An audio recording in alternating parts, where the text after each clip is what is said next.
I was born on a child farm. There is no free will. Those are the first words I ever read. I woke to them every day for many years. They were written on a sign. The sign was hung above the opposite row of bunks in the sleeping barn. I have no memories from before the farm. I assumed I was born there. In BSB. None of the children there knew why we were here or where we came from. Nobody even knew how long we had been at the farm. Some children aged. Some didn't. I can't remember much, but that's what happens when you are not given too much to remember. In BSB, I remember always being deliriously hungry.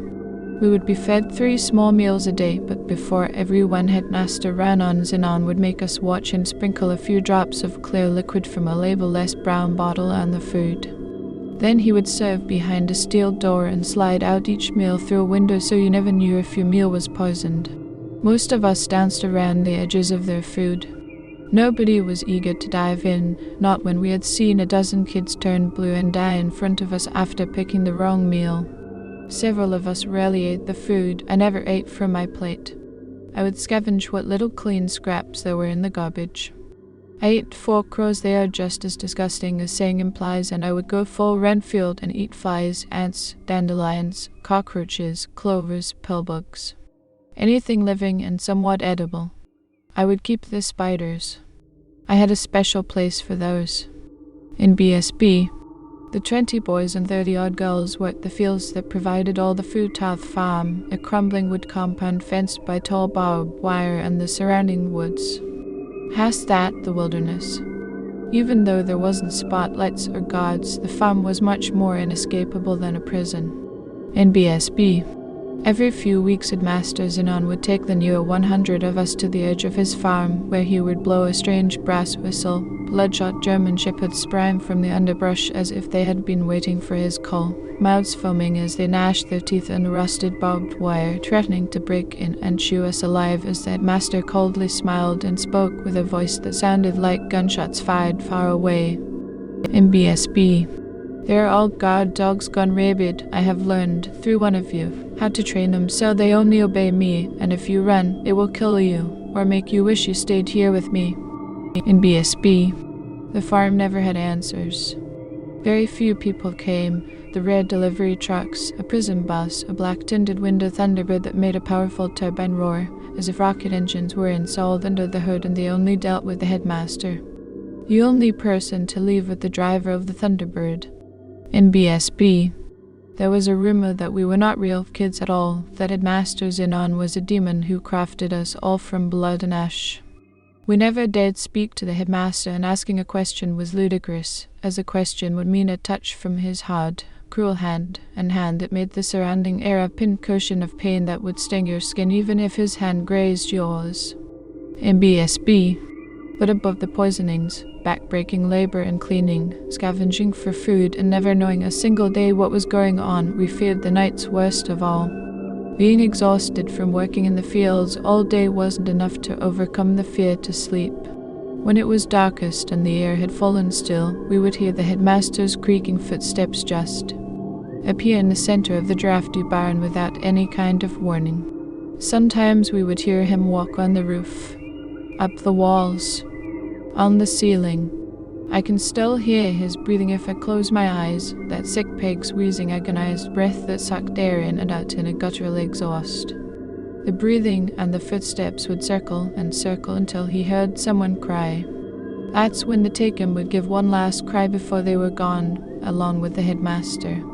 The missing child would return to their beds in the morning bearing new marks. A glancing finger left a nasty red and purple smear on one side. Sometimes a black fingertips dotted their bodies.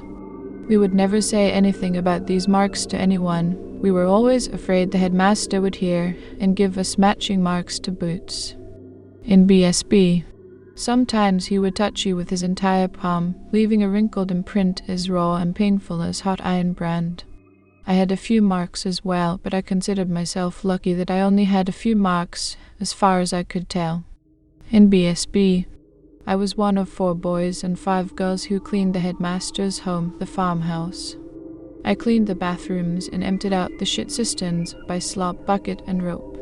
I cleaned the bathrooms, and eventually I found a few loose ceiling boards above the toilet when I was scrubbing for mildew, standing on the windowsill. They were right above his toilet. I began thinking, in BSB, this was my life for what felt like many years. I swore I could have named 25 separate times the frost came, but we had no way to keep in track of time, not even by our ages. I swore sometimes we would see a kid go from looking 30 minutes 14 back down to looking half flat. The time made no sense at the farm, and I knew that I wasn't going to get out by waiting. When I had woke one morning to find a searing red-hot handprint of Headmaster Rannon's on my upper arm, a hazy starvation-induced plan emerged from the fog of my brain.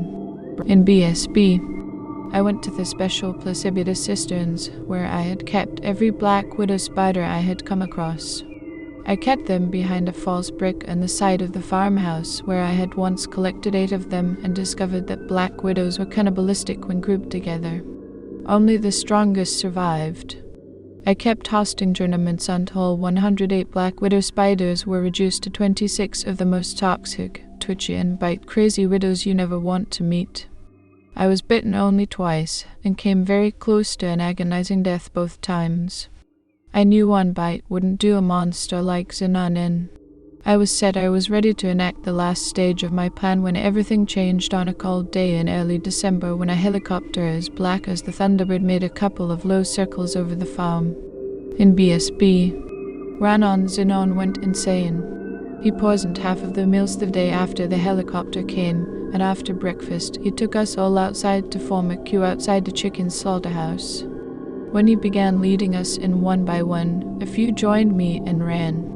Judging from the screams, he caught most of the runners, but he didn't catch me. I spent many nights fantasizing about this moment, when I wasn't listening to his footsteps of sick breathing. In BSB, I put the black widows inside an old compartmentalized chocolate box scavenged out of a wood pile, perfect for keeping each one locked away. I went up through the floorboards and hid in the space in the bathroom. The headmaster may not sleep through this paranoia, but everyone's gotta go eventually, even monsters. Those cisterns didn't shit themselves.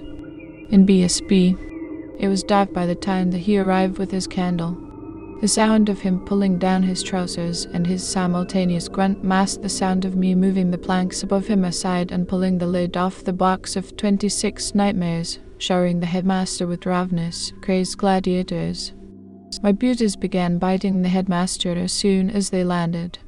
The terror of the child farm, the demon in the Rannons and light curled around his toilet, eyes swelling shut, a mouth locked in a disgusted, surprised, outrageous gurgle of horror as spasms racked his whole body.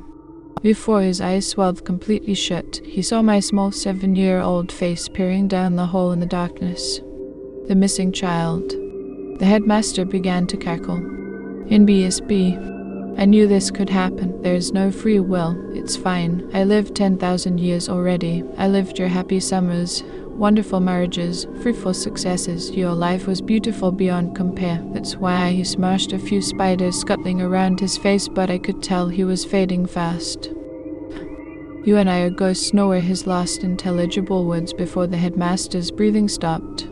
In BSB, I hid for 4 hours before carefully making my way to the window, the safest place in the room. The spiders were done and gone.